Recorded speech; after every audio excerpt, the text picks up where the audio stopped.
சுப கிரகங்களின் தசை நடக்கும்போது அவை கோச்சாரத்தில் 8இல் இருந்தால் கெடுபலன் நடக்குமா?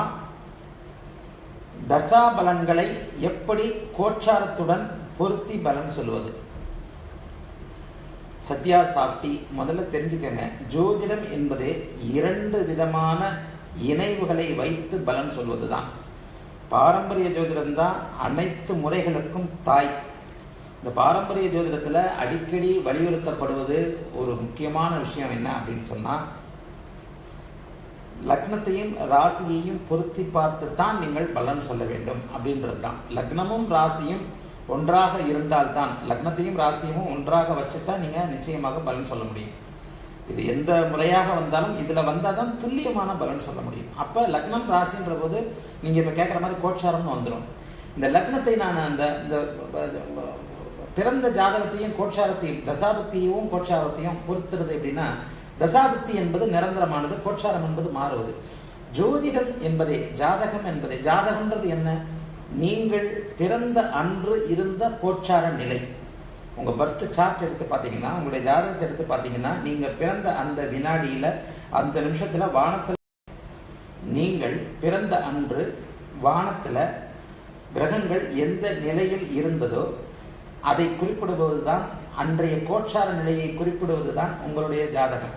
ஆகவே பலன்கள் எப்படி சொல்ல வேண்டும் என்றால், மாறவே மாறாத நிலையான அமைப்பை கொண்ட உங்களுடைய பிறந்த ஜாதகத்தை வைத்து இந்த நிமிடம் இந்த வினாடியில் மாறிக்கொண்டே இருக்கின்ற கோச்சார கிரகங்களை நிலையையும் வைத்து இரண்டையும் இணைச்சு தான் சொல்லப்படும். இதைத்தான் ஒரு வண்டிக்கு 2 சக்கரங்கள்னு நான் அடிக்கடி சொல்லுவேன். ஒரு 2 தண்டவாளம், கோச்சாரமும் தசாபுத்தியும், லக்னமும் ராசியும் 2 தண்டவாளங்கள் போன்றவை. அந்த 2 தண்டவாளத்தின் மேலே தான் பலன் என்கின்ற ஒரு ட்ரெயின் போக முடியும். மாறாமல் இருக்கின்ற பிறந்த ஜாதகத்தை வைத்தும் அதனுடைய தசாபுத்தியை வைத்தும் மாறிக்கொண்டே இருக்கின்ற கோச்சார பலனை வைத்தும் இணைத்துத்தான் பலன் நடக்குது. அதை வச்சு தான் சொல்லணும். அதை கோச்சாரத்தை மட்டும் எடுக்காமல் நீங்கள் தசாபுத்தியை மட்டும் எடுத்தீங்கன்னா எப்பேற்பட்ட ஜோசியராலையும் துல்லியமான, சில பேர் சொல்லிட்டு தர்றாங்க, அதை வச்சு சொல்லிடலாம், இதை வச்சு அதெல்லாம் சொல்லவே முடியாது. ஒரு முக்கியமான சம்பவத்தை நடத்துறதுல ஒரு 20% அமைப்பு இன்றைய கோச்சார நிலைக்கு இருக்கு.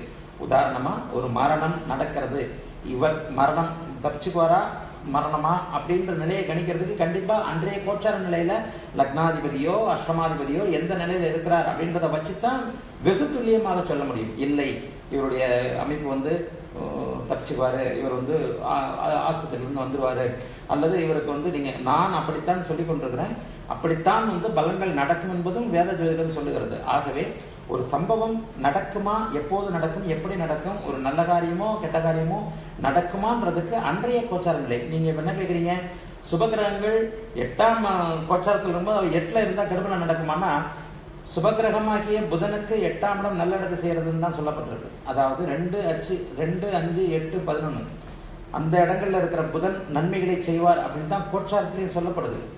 2வது, உபயராசிகள் சிலவற்றுக்கு 8ஆம் இடத்துக்கு குரு நன்மைகளை செய்வார்னு தான் சொல்லப்படுது.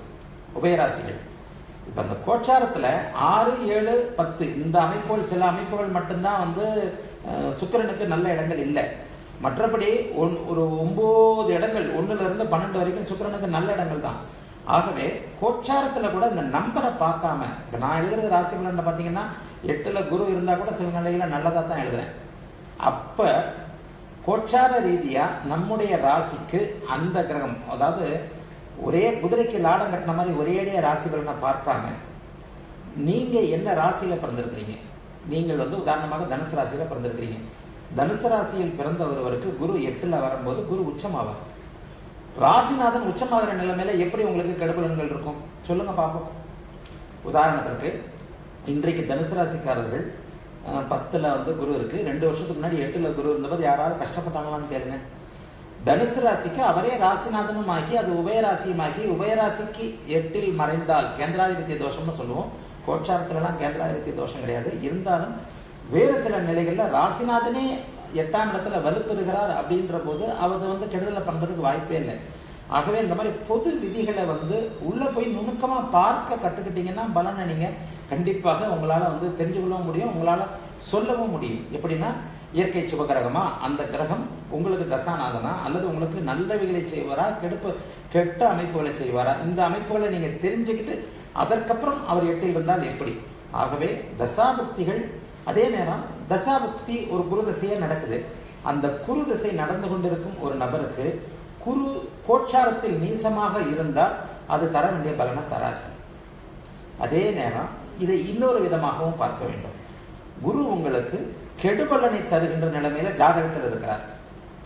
குருதசை உங்களை கெடுத்து கொண்டிருக்கிறது, கெடுக்க போகிறது அப்படின்ற நிலைமையில அந்த கெட்டதை தர வேண்டிய குரு கோட்சார ரீதியில் கெடுபலன்களை வலுவிழந்து நீசமாக்கியோ ராகு கேதுகளுடன் சேர்ந்தோ செவ்வாய் சனியுடன் சேர்ந்தோ இருக்கும்போது கெடுபலன்களை தருகின்ற சக்தியை இழப்பார்.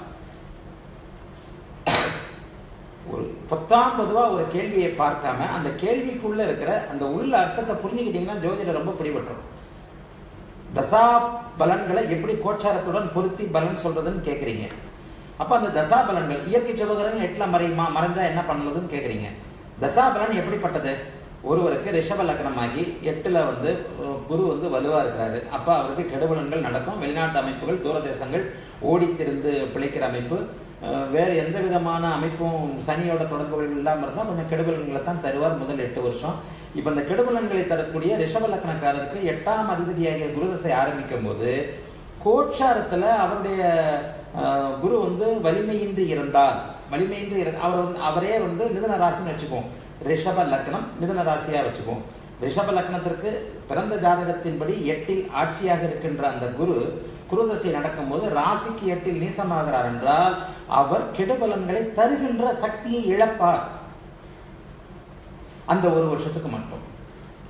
அடுத்தடுத்து கோட்சாரத்தில் அவருடைய வலு ஏறும்போது இன்னும் ஒரு வருஷம் கழிச்சு அவர் ஆட்சியாவார். அப்போ கெடுபலன்களை தரும் சக்தி அதிகமாகும். ஆகவே தசாநாதன் கெடுக்கின்ற அமைப்பில் இருக்கும்போது கோட்சாரத்தில் வலுவிழந்தா கெடுபலன்கள் இருக்காது. தசாநாதன் நன்மைகளை தருகின்ற ஒரு அமைப்பில் இருக்க வேண்டிய நேரத்தில் அவர் கோட்சாரத்தில் வலுவிழந்தால் நன்மைகளும் இருக்காது. அதுக்காக கெடுபலன்கள் இருக்கும் என்று அவசியம் இல்லை. இதுவே ஒரு அடி அமைப்பு.